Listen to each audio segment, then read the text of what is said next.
첫째, 나를 따르라. 27절에서 29절입니다. 네, 이 부분은 세리 레위의 부르심 이야기입니다. 세리 레위는 장차 성 마태로 변화되어 마태복음을 기록합니다. 이처럼 위대한 성자가 원래는 악질 세리였다는 점에서 오늘 이야기는 드라마보다 더 드라마틱한 사건입니다. 세관에 앉아있는 세리는 당시 로마의 세무 공무원으로 채용되어서 식민지의 세금을 거두어서 로마에 바쳤습니다. 로마 당국은 그들이 정한 세금만 들어오면 세리들이 무슨 일을 하든지 상관하지 않았기 때문에 세리들은 세금을 거두는 그 과정에서 다양한 명목으로 세금을 붙여서 동족들을 착취했습니다. 랍비들의 기록을 보면 그 동네의 작은 다리를 건너는 것까지 세금을 붙였다, 이런 기록이 나옵니다. 그래서 누가복음 19장에 보면 삭개오라는 세리장은 부자라고 했습니다. 우리나라도 일제강점기 당시 일본의 권력을 등에 업고 우리 민족을 억압한 친일파들을 정말 미워한 것처럼 이스라엘 백성들도 세리들을 매국노 취급을 했습니다. 산에는 이리가 있고 길에는 세리가 있다라는 말이 있을 정도로 악랄한 이리 같은 짐승처럼 여겼습니다. 그런데 예수님은 어떻습니까? 예수께서 레위라 하는 세리가 세관에 앉아 있는 것을 보시고 나를 따르라 부르셨습니다. 예수님은 그를 보셨고 심지어 제자로 부르셨습니다. 레위야, 나를 따르라. 예수님은 그를 짐승처럼 보시지 않고 인간으로 보셨습니다. 나아가 예수님의 제자가 될 자질이 있음을 꿰뚫어 보셨습니다. 레위는 예수님의 부르심에 모든 것을 버리고 일어나서 따릅니다. 왜 모든 것을 버리고 따랐을까요? 레위는 계산에 무척 빠른 사람입니다. 매국노, 길거리의 일이라는 악담을 들으면서까지 세리가 된 것은 이제 이스라엘은 기울고 로마가 세계를 제패할 것이라는 빠른 계산 때문입니다. 이런 그가 나를 따르라 하시는 예수님의 부르심에 모든 것을 버리고 예수님을 따라 나선 것입니다. 예수님을 따르는 것을 그 모든 것보다 가치 있게 여긴 것입니다. 예수님의 부르심을 고민을 해보거나 저울질을 해볼 것도 없이 지체 없이 미련 없이 예수님 따르는 것을 택했습니다. 예수님을 초청하여 예수님을 위하여 큰 잔치를 벌였고 세리 친구들과 다른 사람들을 초청하여 예수님을 소개하고 그들도 예수님을 만나도록 도왔습니다. 부르심을 받자마자 전도자가 된 것입니다. 그리고 장차는 사랑과 긍휼의 복음이라 불리는 마태복음의 저자 성 마태가 되었습니다. 정말 놀라운 일이 일어났습니다. 나라 팔아먹는 매국노이며 동족들의 피를 빨아 자기 뱃속을 챙기는 흡혈귀 같은 인생이 예수님의 제자이며 사랑과 긍휼의 사도가 된 것입니다. 인생이 180도 바뀌는 드라마틱한 변화입니다. 어떻게 이런 변화가 일어난 것입니까? 나를 따르라. 예수님의 부르심의 음성입니다. 예수님은 그의 삶의 방향을 바꾸어 주셨습니다. 재물과 욕망을 따르지 말고 나를 따르라. 인생은 속도가 아니라 방향이다 라는 말이 있습니다. 가치 있는 방향이 인생을 값지게 만들어줍니다. 세리레이처럼 방향을 잘못 잡으면 빨리 갈수록 빨리 망하는 길입니다. 예수님은 우리 인생들에게 가장 아름답고 고귀한 방향을 잡아주십니다. 예수를 따르라. 예수님의 이 부르심은 사랑의 음성이요 구원의 음성입니다. 우리가 무엇을 따르고 있습니까? 어디를 향하여 가고 있습니까? 방향을 바꾸어서 예수님을 따라 아름다운 삶을 살아갈 수 있기를 기도합니다. 둘째, 죄인을 불러 회개시키러 왔노라. 30절에서 32절입니다. 세리 레위의 집에서 큰 잔치가 벌어진 것을 보고 바리새인 일당들이 너희가 어찌하여 세리와 죄인들과 함께 먹고 마시느냐 트집을 잡았습니다. 여기서 죄인들이란 창기들, 즉 성매매 여성들을 말하는데 그들을 입에 올리는 것조차 부정하게 여겨서 죄인들이라고 우회적으로 표현하는 것입니다. 바리새인들은 똑똑한 사람들이라서 예수님이 왜 그 세리와 죄인들과 함께 있는가, 이것을 왜 그런가를 뻔히 알고 있습니다. 알면서도 이처럼 매도하고 비방하는 것을 생트집이라고 말합니다. 그런데 생트집이라고 해도 이 바리새인들이 사법권을 가졌기 때문에 오늘날의 경찰, 검찰 같은 자들이기 때문에 이거 생트집이라고 무시를 할 수가 없습니다. 가만 놔두면 큰일 납니다. 의사와 병자의 비유를 통해서 세리와 죄인들을 변호하십니다. 병든 자가 의사와 함께 앉아 있는 것은 전혀 이상한 일이 아니고 아주 당연한 일입니다. 예수님은 죄인들을 고치러 오신 영적 의사이시기 때문에 죄인들을 예수님의 곁으로 부르시는 것이 당연합니다.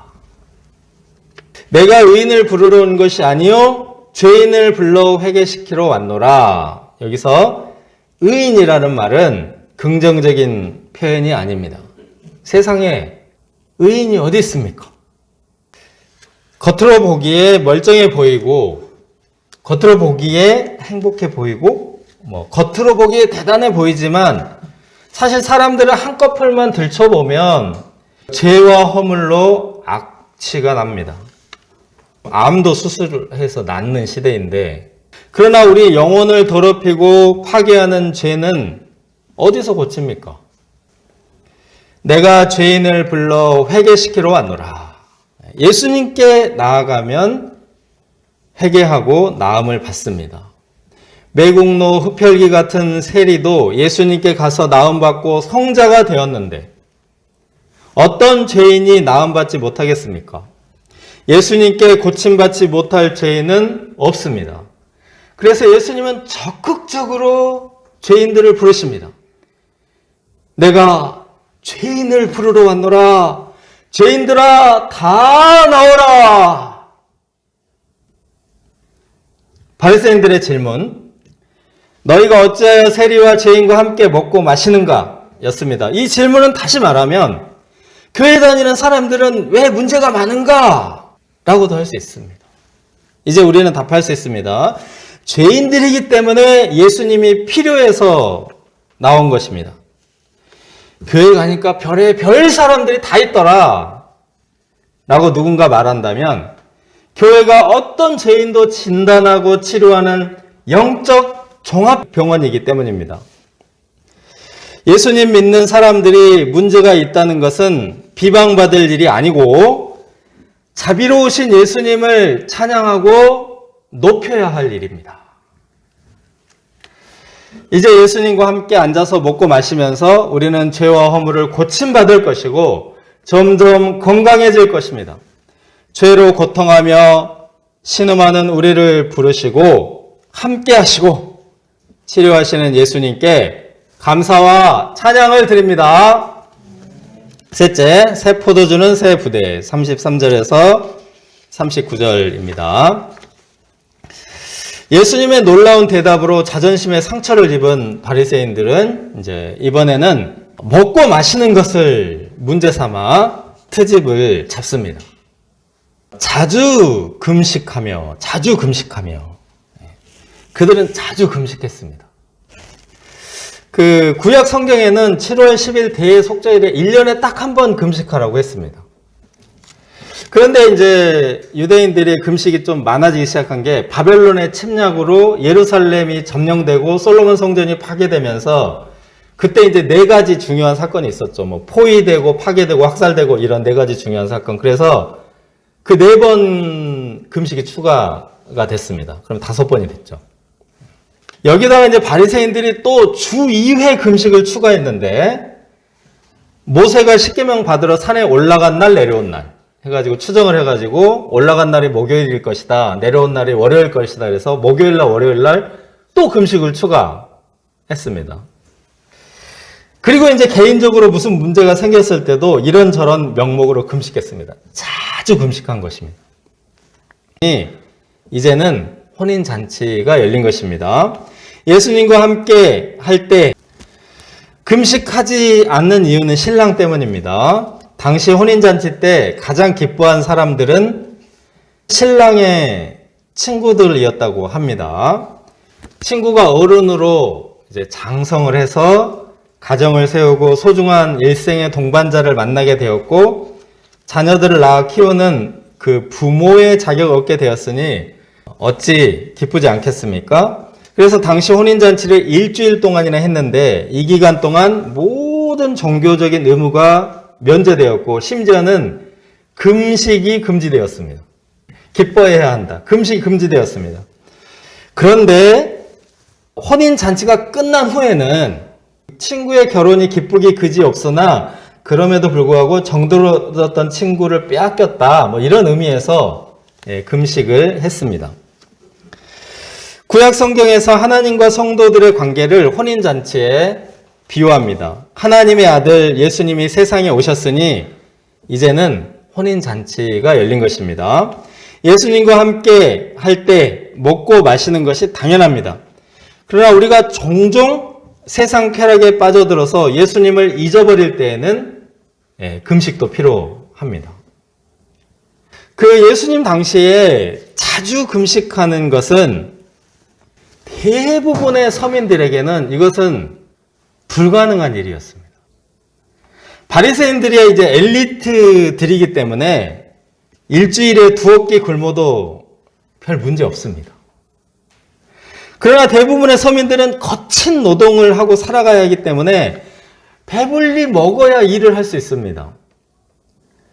그리고 사실 바리새인들이 금식하라고 하지 않아도 먹을 것이 없어서 많은 서민들이 원하지 않게 굶어야 했습니다.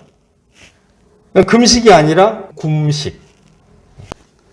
바리새인들이 자주 하는 금식은 원래 배부른 사람들이 서민 코스프레라고 비난받아 마땅한 위선적인 행위였습니다. 오히려 서민들은 한 끼라도 더 잘 먹어야 힘을 내서 일을 하고 뭐 직장에 나간다면 예를 들어서 직장에 민폐 안 끼치고 또 그래야 겨우겨우 먹고 살 수 있었던 것입니다. 헌옷과 새옷이 있는데 헌옷이 해졌다면 갖다 버리고 새옷을 입어야지. 헌옷을 수선한다고 새옷을 찢어내는 것은 어리석은 일입니다. 아무도 그렇게 하지 않았습니다. 바리새인들이 이런 일을 하려는 것처럼 어리석다는 말입니다. 새 포도주를 담글 때 포도주가 발효되느라고 맹렬하게 끓어오르기 때문에 신축성이 좋은 새 가죽부대에 담았습니다. 신축성 없는 낡은 가죽부대에 담으면 새 포도주의 발효가스의 팽창력을 감당치 못해서 터져버렸습니다. 포도주도 버리고 가죽도 버리는 어리석은 일이라서 아무도 당시에 그렇게 하지 않았습니다. 그런데 바리새인들이 그렇게 하라고 한다는 것입니다. 예수님은 단호하게 거부하십니다. 이 새 가죽부대와 낡은 가죽부대의 기준은 예수님입니다. 나이가 어리다고 뭐 새 가죽부대고 나이가 많다고 낡은 가죽부대고 여기서 그런 말을 하는 것이 아닙니다. 누가복음 2장을 보면 시몬과 안나는 매우 늙은 선지자인데 아기 예수님을 보고 메시아이심을 알아보고 기뻐합니다. 이런 사람들 새 가죽 부대입니다. 오늘 그 본문에 나오는 바리새인들의 제자들, 이 사람들은 젊은 사람들인데 낡은 가죽 부대와 같습니다. 우리 사회에서도 낡은 사고방식을 강요하는 사람들을 소위 꼰대라고 하는데 요즘은 젊은 꼰대라는 말도 생겼습니다. 타인에 대한 배려가 없이 자신의 개인주의적, 이기주의적 주장을 굽히지 않는 그런 사람을 말합니다.